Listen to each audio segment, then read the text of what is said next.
நான் சொன்னதும் செய்வேன், சொல்லாததையும் செய்வேன்னு இன்றைக்கி சொன்னார்ல, அதுதான் இந்த அவர் சொன்ன அறிக்கையில் இந்த அம்மா உணவகம், மது பாட்டில் மூடுறது, இந்த சாலைகள் சீரமைக்கிறது அதெல்லாம் எதுவுமே அவர் சொல்லலை. பட் இருந்தாலும் அவர் செய்கிறாரு.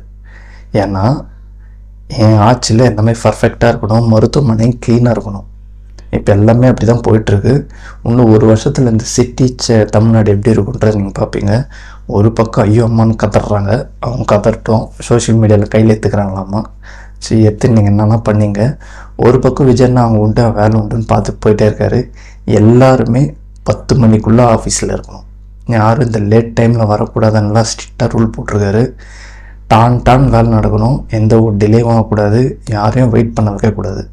என்ன பிரச்சனை அதுக்கான தீர்வுகள் அப்பப்போ நடந்துடணும்னு சொல்லி இன்ஸ்ட்ரக்ஷன்லாம் கொடுத்துருக்காரு.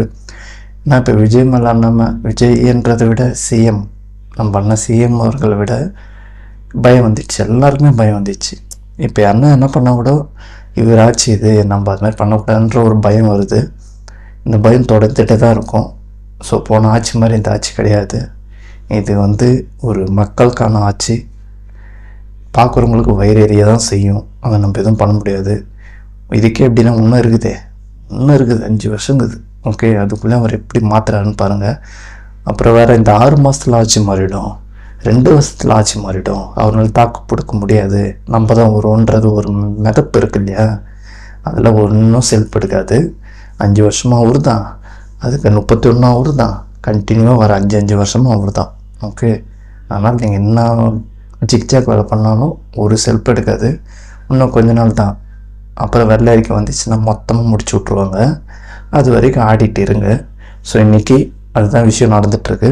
இன்றைக்கி அந்த அசோக் தாஸருக்கு பிறந்த நாள்ன்றனால அவர் மலை தூவி மரியாதை செலுத்தியிருக்காரு. அது மட்டும் இல்லாத அவரே ஜிபியும் ஓட்டியிருக்காரு. எல்லாருக்கும் 40 ஜிப்புகள் கொடுத்துருக்காங்க கவர்மெண்ட்டில். ஸோ இனி எல்லாமே நல்லதாகவே நடக்கும்.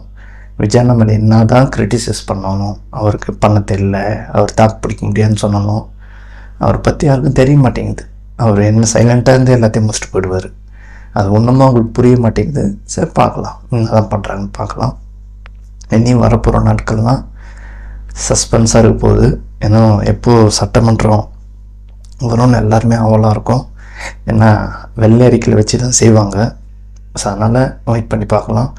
இதுக்கப்புறம் எல்லாமே மாறும். மருத்துவமனையும் சரி, அம்மாவோடவும் சரி, அரசு ஊழியர்கள் சரி, எல்லாருக்குமே இனி நல்லா தான் நடக்கும். எல்லாமே க்ளீன் கட்டாக இருக்கும், எந்த ஒரு ப்ராப்ளமும் வராதுன்றது நம்மளோட நம்பிக்கை.